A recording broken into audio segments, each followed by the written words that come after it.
Shabbat Shalom. It is time for you to go back and worship. It's time to leave the West. It's time for us to gather. We are Israelites, Hebrew Israelites, and there's no other argument. Okay, I'm going to attach a film to this, a clip to prove that people are knowing that we're Hebrew Israelites, Africans. How the identity of God's chosen people was lost, or more damningly, stolen, has haunted the margins of historical inquiry and spiritual discourse. But now in a revelation as piercing as it is painful, German historians and sociologists have released a concurrent report that dismantles the whitewashed facade of Jewish identity in Europe. Spearheaded by Dr. Elsa Gruber, a prominent historical sociologist from the University of Heidelberg, the research unearths a chilling and deliberate campaign of racial and religious rewriting that spans more than 1,500 years. According to Dr. Gruber and her interdisciplinary team, this was not a case of innocent historical confusion or benign cultural assimilation. It was a systematic erasure driven by empire, political theology, and racial engineering. From the moment Rome expanded its imperial grip and turned Christianity into a state religion under Constantine, the true Semitic identity of the ancient Israelites, many of whom had fled Jerusalem during the Roman destruction of the Second Temple in 70 AD and sought refuge in North Africa and deeper into the sub-Saharan interior, was targeted for replacement. These Hebrews, once brown-skinned tribes dwelling in the land of Canaan, worshiping the God of Abraham and maintaining their prophetic bloodlines, were progressively edited out of religious memory. The new imperial Christianity needed a sanitized, European-compatible identity for the people of the book. As the church fused with the power structures of Western Europe, a sinister transformation began.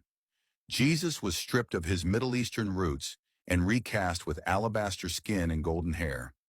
Moses, once a Hebrew raised in an African palace, became a white patriarch with a European beard, and the Israelites, scattered across Africa and the Middle East, were reimagined as pale-skinned tribes conveniently nestled in the lands of the emerging Christian kingdoms. Dr. Gruber's findings trace this theological makeover through several key historical epochs, beginning with the early Byzantine Empire, where Christian theologians like Eusebius of Caesarea and Jerome began reframing scriptural interpretation to align with Roman political power and distance sacred identity from its Hebrew African origins. By the time of the Crusades, this distortion had metastasized into militant propaganda. Crusader imagery in European religious art depicted holy figures in full European garb, while blackness was increasingly equated with sin, servitude, or outsider status. The medieval period saw the rise of Christian anti-Semitism, but not merely against Jews of faith. It was an anti-Semitism that stripped racial Israelite identity from its African roots and reserved divine chosenness for those who conformed to European racial norms. In this way, Jewish identity was no longer a reflection of a Semitic people rooted in Africa and the Levant. It became a vessel to be filled with European constructs of whiteness, nationalism, and ecclesiastical control. This process intensified during the Enlightenment, when secular historians, philosophers, and early anthropologists codified race as a scientific and theological weapon. German, French, and British scholars of the 17th and 18th centuries, under the guise of rational inquiry, crafted racial taxonomies that reinforced the idea of a superior white race and delegitimized African-descended people's connection to the biblical world.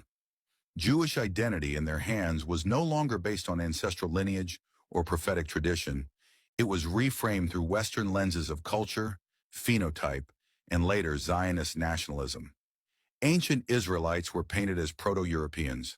Africa was rendered a spiritual wasteland, and the people who had preserved ancient Hebrew customs in Nigeria, Ethiopia, South Africa, and across the diaspora were pushed into the shadows of historical denial. Germany's exhaustive report sheds light on the devastating impact of this racial spiritual theft. The Igbo people of Nigeria, whose oral traditions, rituals, and names align strikingly with ancient Israelite customs, were ridiculed by colonial anthropologists and dismissed by Western theologians as delusional. The Lemba of southern Africa, who carried priestly DNA markers linked to the Cohen lineage, were long ignored by European scholars who could not reconcile blackness with biblical authenticity.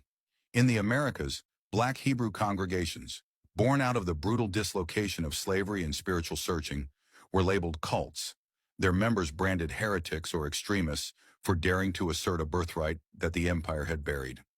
Generations of Black families were separated not only from their land and their freedom, but from their very spiritual lineage, a lineage that once stood at the center of God's covenant.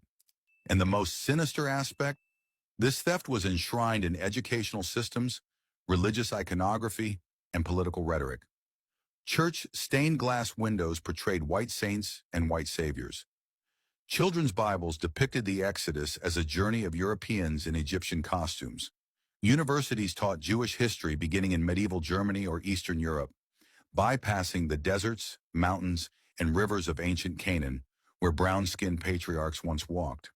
It wasn't just a cultural lie, it was a spiritual genocide, a burial of bloodline beneath centuries of imperial self-deception. What Germany has now done, through the meticulous work of scholars like Dr. Gruber, is nothing short of an academic exorcism. By cross-examining ancient texts, colonial records, religious iconography, and DNA data, they have pulled back the curtain on one of history's most elaborate and devastating frauds. This isn't merely about correcting an academic error, it's about restoring stolen dignity to millions whose ancestors were erased from the story of God. It's about facing the reality that the modern world's image of the Jew was not birthed in Jerusalem but manufactured in European courts, Vatican councils, and colonial boardrooms. The implications are staggering.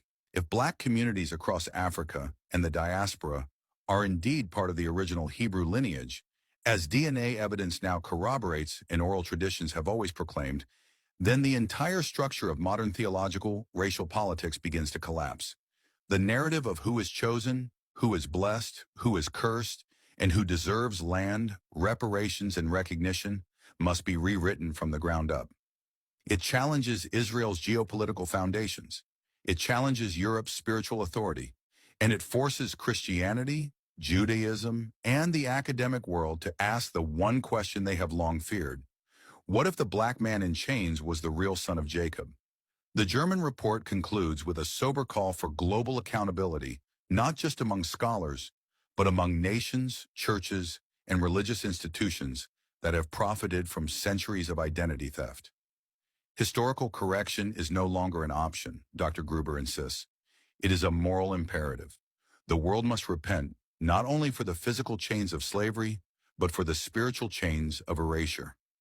And in the wake of this revelation, a movement is rising. Black Israelites, once whispered about in basements and street corners, are now speaking with scientific validation. Their voices, long